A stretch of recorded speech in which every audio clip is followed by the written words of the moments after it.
मैंने भाई क्या कहेंगे, फिर जो है 7 साल की सजा जो हुई आजम।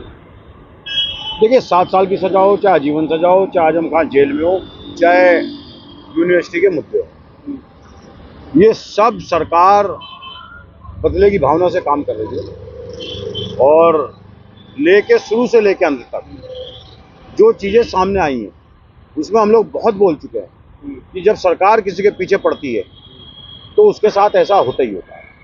एक्चुअल क्या है, अभी चुनाव है लोकसभा का, और टाइमिंग पर बड़ा असर होता है। जब जब लोकसभा चुनाव, विधानसभा चुनाव होता है तो कुछ मुस्लिमों के बड़े चेहरों के खिलाफ ऐसी कार्रवाइयाँ होती हैं जिससे जो इनका कैडर वोट बैंक है, जो कट्टर वोट बैंक है, उसमें उत्साह पैदा होता है। और ये दिखाते हैं कि हम इस देश के मुसलमानों के खिलाफ हैं, क्योंकि इनके कोई काम तो है नहीं जिसके बल पे वोट ले सकें।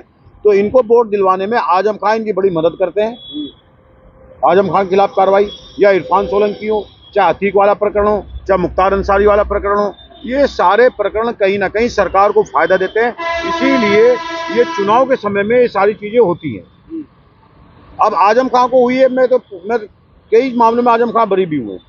दूसरी चीज, कई मामलों में आजम खान पे जो मुकदमे लगे हैं, बकरी चोरी के, मुर्गी चोरी के, लकड़ी चोरी के, किताब चोरी के, ये सब दिखाता है कि सरकार आजम खान के या उन मुस्लिम नेताओं के जो मुस्लिम नेता मुसलमानों को पकड़ रखते हैं उनके पीछे पड़ी हुई। दोषी होंगे तभी तो सजा दे रही है। इतना सुनवाई हुई, कई बार सुनवाई हो चुकी है, उसके बाद सजा दी है कोर्ट ने। मैं एक फिर आपसे क्या बात कह रहा हूँ, आप जेलों में एक बार जाएं, जेलों का दौरा करें।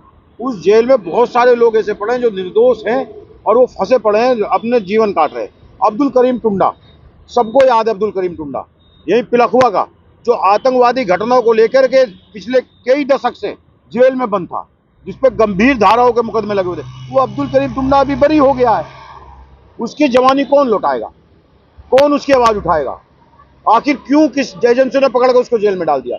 देखिए, मैं आपसे एक बात कहना चाहता हूं जुनैद भाई, एक थाने का कोतवाल अगर आपके पीछे पड़ जाए तो आप अपने जीवन को बचा नहीं सकते हो, यहाँ तो सरकार पीछे पड़ी। आजम खान की गलती यह है कि आजम खान ने अनपढ़ गंवार मुसलमानों को पढ़ाने की कोशिश की। आजम खान ने मुसलमानों के हाथ से कट्टा, बारूद, बम हटा करके कलम देने की कोशिश की। आजम खान ने संविधान को ताकत पहचानने की जो है एक प्रयास किया मुसलमानों को कि आप संविधान पहचानो। आजम खान की गलती है। तो आखिर इस देश के अंदर बहुत सारे लोग हैं जो मुसलमानों को गंवार, अनपढ़ रखना चाहते हैं। लेकिन अदालत ने तो फैसला तभी सबूतों के आधार पर दिया ना कि डूंगरपुर में बस्ती में घुस के मकान तोड़ रहे हैं। देखिए, अदालतों ने तो फैसला दिया था कि बिल्किस बानो के जो बलात्कारी थे उनको बरी कर दिया जाए, रिहा कर दिया जाए, उनको दे दिया। फिर एक अदालत ने फैसले दिया उनको जेल में कर दिया जाए, वो गलत थे। तो अदालतों के फैसले भी आज मोदी के समय में सारी संस्थाएं कहीं ना कहीं शंका के घेरे में, देखो मैं आपको स्पष्ट बताता हूँ क्यों घेरे में है सारी संस्थाएं। हर संस्था पर कब्जा किया हुआ है, हर संस्था पर कब्जा किया हुआ है। चुनाव आयोग पंगु बना हुआ है। एक आध जज हैं जो आज कहीं ना कहीं एक न्याय को लेकर के रोशनी की किरण बने हुए हैं, एक आध आस बने हुए लोगों की, जिसमें सीजीआई हमारे चंचू, जिन्होंने अभी इलेक्टोरल बॉन्ड खोला है। इलेक्टोरल बॉन्ड के बाद सब कुछ साफ हो जाता है, सब कुछ साफ हो जाता है। उसकी वजह यह है कि सुनने में आया है कि पाकिस्तानी कंपनी से भी इलेक्टोरल बॉन्ड के माध्यम से सरकार ने पैसा लिया है। ये सुनने में आया है, लेकिन कंफर्म नहीं है। ये नहीं कंफर्म है, लिस्ट में नाम है, लिस्ट में नाम है। मेरे जैसा मुसलमान अगर पाकिस्तानी के अकाउंट से कहीं पैसा आ जाए तो मुझे आतंकवादी बता के जेल में डाल दिया जाता है। हमने अपने पाकिस्तानी रिश्तेदारों के मोबाइलों को ब्लॉक किया हुआ है। हम बात नहीं करते हैं कहीं एजेंसियों के रडार पर ना आ जाए। कोई पाकिस्तानी जिंदाबाद का नारा लगा देता है तो उसको देशद्रोह करार दिया जाता है। लेकिन अगर पाकिस्तानी एजेंसियों से सरकार ने, पाकिस्तानी कंपनियों से सरकार ने पैसा लिया है तो मैं इसको उसी श्रेणी में मानता हूं जो पाकिस्तानी जिंदाबाद के नारे लगा रहा है या पाकिस्तानी लोगों से बात कर रहा है। आखिर पाकिस्तान की एजेंसी कंपनियों से सरकार को पैसा लेने की क्या जरूरत पड़ी? दूसरी चीज, देखिए मैं आपसे कहता हूं, आजम खान का गुनाह इतना बड़ा नहीं है जितना बड़ा गुनाह इलेक्टोरल बॉन्ड है, और ये देश के युवाओं को समझना चाहिए। आजम खान ने एक यूनिवर्सिटी बनाई थी, उस यूनिवर्सिटी को बनाने में हो सकता है कई अनियमितताएं रही हों, जमीन लेने में कई अनियमितताएं रही हों, इस जमीन की जरूरत है तो इस जमीन को लेने में कई हट धर्मी सरकार में तो रही हो सकता है। लेकिन इलेक्टोरल बॉन्ड क्या है ये मैं पूछना चाहता हूं। आजम खान को बाद में फांसी होनी चाहिए।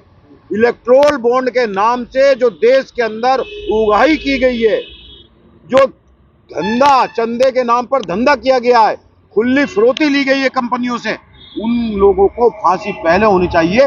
वैक्सीन लगाने वालों से चंदा लिया गया वैक्सीन की कंपनियों से, और जबरदस्ती हमारे कूलों में वैक्सीन ठूसी गई, हमारे हाथों में वैक्सीन ठूसी। हम तो हम परेशान थे कि आखिर प्रधानमंत्री को ऐसी जिद क्यों है कि हर आदमी के वैक्सीन लगाई जाए, क्योंकि वैक्सीन की कंपनी से प्रधानमंत्री ने चंदा लिया था। आजम खां इंपॉर्टेंट नहीं है, आजम खां का गुनाह इंपॉर्टेंट नहीं है। आपको बात करनी चाहिए इलेक्टोरल बॉन्ड पे।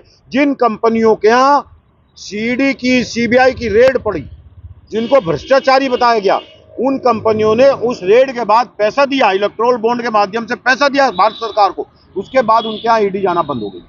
जिस कंपनी ने आज इलेक्टोरल बॉन्ड के माध्यम से सरकार को लाखों रुपए दिए, करोड़ों रुपए दिए, दिया 100 करोड़ का चंदा, मिल गया टेंडर उसके बाद ही तुरंत 1200 करोड़ का। इस पर बात होनी चाहिए, आखिर ये क्यों हुआ है भाई? आप भ्रष्टाचार का सबसे बड़ा आजाद भारत का स्कैम इलेक्टोरल बॉन्ड है, और फिर उस इलेक्टोरल बॉन्ड को छुपाया क्यों गया? जब मोदी जी ये कहते हैं सब कुछ पारदर्शिता होनी चाहिए, तो इलेक्टोरल बॉन्ड भी पारदर्शी होने चाहिए। आखिर सीजीआई को चाबुक लेकर के एक कागज क्यों दिखाने पड़े सरकार को? सरकार तो बहुत शौक से कहती थी, अनभक्त कहते थे, सरकार के कुकुर मुत्ते कहते थे, कागज तो दिखाने पड़ेंगे। हमसे 70 साल के कागज मांगते हो, और आपसे 7 साल के कागज जब कोर्ट ने मांगे तो आपने सीबीआई को, उसको एसबीआई को भेज दिया कि साहब लेखा जोखा नहीं, हमें जून तक का समय दिया जाए। और जब सीबीआई ने कहा नहीं, जब तुम कागज देखने का शौक है तो कागज दिखाओ भी, और जब 24 घंटे का समय दिया और कहा जेल भेज देंगे सबको। सीबीआई अपना दिमाग को ठीक कर ले, एसबीआई अपने दिमाग को ठीक कर ले, कागज दिखा दे, नहीं तो जेल भेज देंगे। 24 घंटे के अंदर जो काला चिट्ठा खुल करके सामने आया देश के सामने, सब हैरान रह गए, सबके आंखें फटी रह गई कि मोदी ने इस देश के अंदर चंदे के नाम पे धंधा चलाया हुआ है। वो तो कहता मैं ना खाऊंगा ना खाने दूंगा किसी को। हाँ, ना खाऊंगा ना खाने दूंगा किसी को, क्योंकि अकेला मैं खाऊंगा।